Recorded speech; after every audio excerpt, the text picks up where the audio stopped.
Hi hello ಎಲ್ರಿಗೂ ನಮಸ್ಕಾರ. Welcome to my YouTube channel. ಯಾರೆಲ್ಲ ನನ್ನ ಚಾನಲ್ ನ ನೋಡ್ತಿದ್ರ ಪ್ಲೀಸ್ ಸಪೋರ್ಟ್ ಮಾಡಿ, ಸಬ್ಸ್ಕ್ರೈಬ್ ಆಗಿ. ನಾನು ಇವತ್ತು ನಿಮ್ ಜೊತೆ ಸ್ವೀಟ್ ಪೊಟ್ಯಾಟೊ ರೆಸಿಪಿನ ಶೇರ್ ಮಾಡ್ಕೊಂತಾ ಇದ್ದೀನಿ. ಸ್ವೀಟ್ ಪೊಟ್ಯಾಟೊನ ಯೂಸ್ ಮಾಡ್ಕೊಂಡು ಪರೋಟಾನ ಮಾಡ್ಕೊಂತಿದ್ದೀನಿ. ಬನ್ನಿ ಅದಕ್ಕೆ ಬೇಕಾಗಿರುವ ಇಂಗ್ರೀಡಿಯೆಂಟ್ಸ್ ನ ನೋಡೋಣ.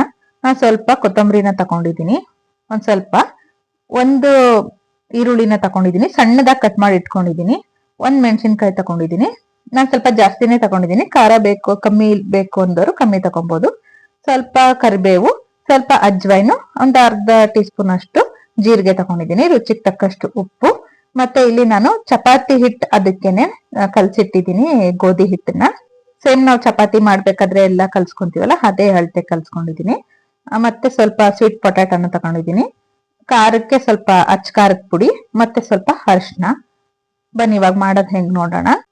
ನಾನಿಲ್ಲಿ ಸ್ಟವ್ ಮೇಲೆ ಒಂದ್ ಪಾತ್ರೆ ಇಟ್ಕೊಂಡು 2 ಗ್ಲಾಸ್ ನೀರ್ ಹಾಕೊಂಡಿದ್ದೀನಿ. ಅದಕ್ಕೆ ಈ ಸ್ವೀಟ್ ಪೊಟ್ಯಾಟೋನ ಹಾಕೊಂತಾ ಇದ್ದೀನಿ. ಸೇಮ್ ಆಲೂಗೆಡ್ಡೆ ಹೆಂಗ್ ಬೇಯಿಸ್ಕೊಂತೀವಿ ಅದೇ ತರ ಬೇಯಿಸ್ಕೋಬೇಕು, ಆದ್ರೆ ಇದು ಬೇಗ ಬೆಂದ್ಬಿಡುತ್ತೆ. ಆಲೂಗೆಡ್ಡೆ ಎಷ್ಟು ಟೈಮ್ ತಗೊಳೋದಿಲ್ಲ, ಇದು ಕುಕ್ಕರ್ಗೆ ಹಾಕಿದ್ರೆ ಎಲ್ಲ ಬೇಗ ಬೆಂದ್ಬಿಡುತ್ತೆ ಅಂತ ನಾನು ಹಂಗೇನೆ ಪಾತ್ರೆಗೆ ಹಾಕೊಂಡು ಬೇಯಿಸ್ಕೊಂತಾ ಇದ್ದೀನಿ. ಇದು ತುಂಬಾ ಮೆತ್ತಗ್ ಬೆಂದ್ಬಿಟ್ರೆ ನಾವು ಸ್ಟಫಿಂಗ್ ಮಾಡ್ಬೇಕಾದ್ರೆಲ್ಲ ಇದು ಸರಿ ಬರಲ್ಲ, ಎಲ್ಲ ಮೆತ್ತಗ್ ಆಗ್ಬಿಡುತ್ತೆ, ಮತ್ತೆ ಎಲ್ಲ ಆಚೆ ಕಡೆ ಕಡ್ಕೊಂಡ್ಬಿಡುತ್ತೆ. ಹಂಗಾಗಿ ಸ್ವಲ್ಪ ಗಟ್ಟಿಗೆನೆ ಬೇಯಿಸ್ಕೊಬೇಕು. ನೋಡಿ ಈ ತರ ಬೇಯಿಸ್ಕೊಂಡು ಸಿಪ್ಪೆ ಎಲ್ಲ ತೆಗ್ದು ಇಟ್ಕೊಂಡಿದೀನಿ. ಒಂದು ಸ್ಮ್ಯಾಶರ್ ತಗೊಂಡು ನಾನು ಸ್ಮ್ಯಾಶ್ ಮಾಡ್ಕೊಂತಾ ಇದ್ದೀನಿ. ನೀಟಾಗಿ ಗಂಟು ಇಲ್ದೆ ಇರೋ ತರ ನಾವು ನೀಟಾಗಿ ಸ್ಮ್ಯಾಶ್ ಮಾಡ್ಕೊಬೇಕು. ಮನೆಯಲ್ಲಿ ಸ್ವೀಟ್ ಪೊಟ್ಯಾಟೊ ಇಷ್ಟ ಇಲ್ದೆ ಇರೋರು, ಮತ್ತೆ ಒಂದೇ ತರ ಬೇಯಿಸ್ಕೊಂಡು ತಿನ್ನೋದು ಆ ತರದೆಲ್ಲ ಇಷ್ಟ ಇಲ್ದೆ ಇರೋರು ಈ ತರ ಮಾಡ್ಕೊಂಡು ತಿಂದ್ರೆ ಅಪರೂಪಕ್ಕೆ ತುಂಬಾ ಚೆನ್ನಾಗ್ ಅನ್ಸುತ್ತೆ.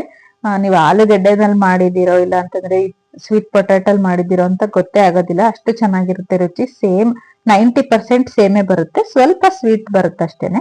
ಅದ್ ಸ್ವೀಟ್ ಕಮ್ಮಿ ಮಾಡ್ಬೇಕು ಅಂತಂದ್ರೆ ನೀವು ಸ್ವಲ್ಪ ಅಚ್ಚ ಖಾರದ ಪುಡಿ ಮತ್ತೆ ಮೆಣಸಿನ್ಕಾಯಿನ ಜಾಸ್ತಿ ಹಾಕೊಂಡ್ರೆ ಆಯ್ತು.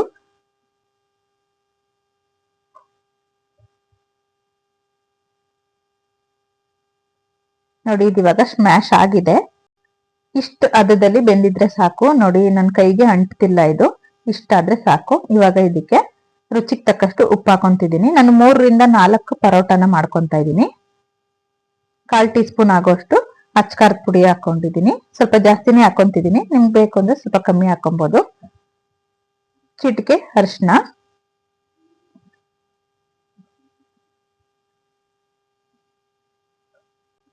ಸಣ್ಣದಾಗಿ ಹೆಚ್ಚಿಟ್ಕೊಂಡಿರುವಂತ ಕರಿಬೇವು, ಮತ್ತೆ ಹಸಿರು ಮೆಣಸಿನ್ಕಾಯಿ ಹಾಕೊಂತಿದ್ದೀನಿ. ಮತ್ತೆ ಈರುಳ್ಳಿ ನಿಮ್ ಕೈಲಿ ಎಷ್ಟು ಸಣ್ಣದಾಗಿ ಕಟ್ ಮಾಡಕ್ಕಾಗುತ್ತೋ ಅಷ್ಟು ಸಣ್ಣದಾಗಿ ಕಟ್ ಮಾಡ್ಕೊಂಡ್ರೆ ಒಳ್ಳೇದು. ಯಾಕಂದ್ರೆ ಇದು ಒಳಗಡೆ ಸ್ಟಫಿಂಗ್ ಮಾಡೋದ್ರಿಂದ ದಪ್ಪದಾಗಿ ಕಟ್ ಮಾಡ್ಬಿಟ್ರೆ ಅದು ಹೊರಗಡೆ ಬಂದ್ಬಿಡುತ್ತೆ ಆಚೆಗೆ. ಹಂಗಾಗಿ ಸಣ್ಣದಾಗಿ ಕಟ್ ಮಾಡ್ಕೊಬೇಕು. ಮತ್ತೆ ಸ್ವಲ್ಪ ಅಜ್ವೈನು, ಜೀರಿಗೆ, ಕೊತ್ತಂಬರಿ ಸೊಪ್ಪು ಇದೆಲ್ಲಾನು ಹಾಕೊಂಡು ನೀಟಾಗಿ ಮಿಕ್ಸ್ ಮಾಡಿ ಇಟ್ಕೊಂತಿದ್ದೀನಿ.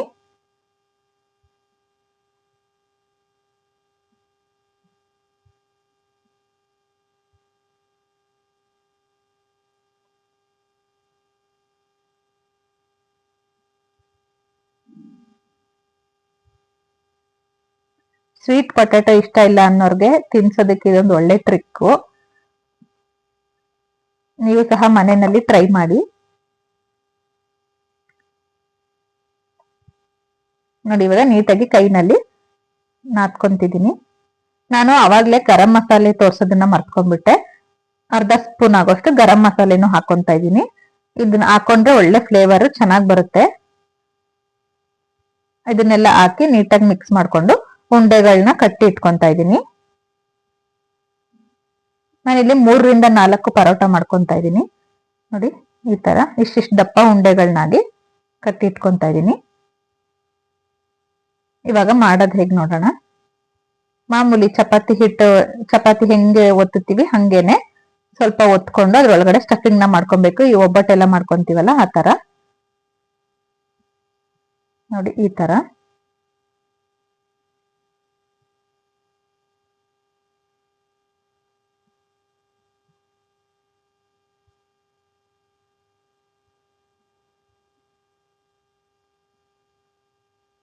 ಇವಾಗ ಒತ್ಕೊಬೇಕು. ನಾವು ಚಪಾತಿ ಎಲ್ಲ ಒತ್ಕೊಂತೀವಲ್ಲ ಅಷ್ಟು ರಫ್ ಆಗಿ ಒತ್ಕೊಬಾರ್ದು, ನಿಧಾನವಾಗಿ ಒತ್ಕೊಬೇಕು. ಅಷ್ಟು ರಫ್ ಆಗಿ ಒತ್ಕೊಂಡ್ರೆ ಎಲ್ಲ ಆಚೆಗೆ ಬಂದ್ಬಿಡುತ್ತೆ. ಹಂಗಾಗಿ ನಿಧಾನವಾಗಿ ಮೆತ್ತಗೆ ಒತ್ಕೊಬೇಕು, ತುಂಬಾ ತೆಳುವಾಗಿ ಒತ್ಕೊಬಾರ್ದು. ಇಷ್ಟಾದ್ರೆ ಸಾಕು. ನಾನಿಲ್ಲಿ ತವಾನ ಕಾಯಕ್ಕೆ ಬಿಸಿಯಾಗಕ್ಕೆ ಇಟ್ಟಿದ್ದೆ, ಅದಕ್ಕೆ ಸ್ವಲ್ಪ ಎಣ್ಣೆನ ಹಚ್ಬಿಟ್ಟು ಪರೋಟನ ಬೇಯಿಸ್ಕೊಂತ ಇದ್ದೀನಿ.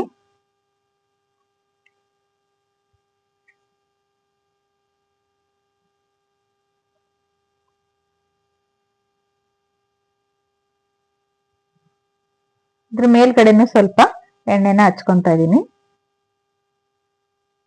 ಎರಡು ಸೈಡು ನೀಟಾಗಿ ಬೇಯಿಸ್ಕೊಂಡ್ರೆ ಪರೋಟ ಆಗೋಯ್ತು.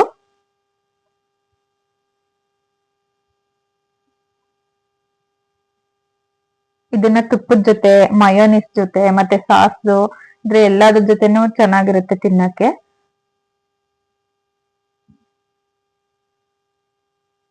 ಮತ್ತೆ ಮೊಸರ್ಗೆ ಉಪ್ಪು ಖಾರ ಹಾಕೊಂಡ್ ತಿಂದ್ರು ಅದಕ್ಕೂ ತುಂಬಾ ಚೆನ್ನಾಗ್ ಅನ್ಸುತ್ತೆ. ನನ್ಗೆ ಅದೇನೆ ಇಷ್ಟ ಮೊಸರು ಜೊತೆ ತಿನ್ನೋದಕ್ಕೆ. ನೋಡಿ, ಸಿಂಪಲ್ ಆಗಿ ಕ್ವಿಕ್ ಆಗಿ ಸ್ವೀಟ್ ಪೊಟ್ಯಾಟೊ ಪರೋಟ ರೆಡಿ ಆಯ್ತು.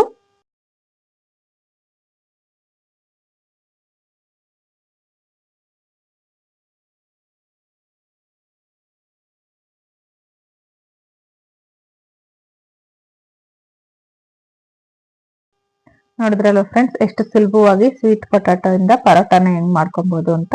ಸಾಫ್ಟ್ ಆಗಿ ಚೆನ್ನಾಗಿ ಬಂದಿದೆ.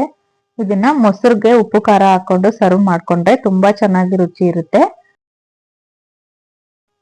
ಸೊ ಇದಾಗಿತ್ತು ಫ್ರೆಂಡ್ಸ್ ಇವತ್ತಿನ ನನ್ನ ಕುಕ್ಕಿಂಗ್ ಬ್ಲಾಗ್. ಯಾರೆಲ್ಲ ನನ್ನ ಚಾನೆಲ್ ನೋಡ್ತಿದ್ದೀರಾ ಪ್ಲೀಸ್ ಸಪೋರ್ಟ್ ಮಾಡಿ, ಸಬ್ಸ್ಕ್ರೈಬ್ ಆಗಿ. Thank you all.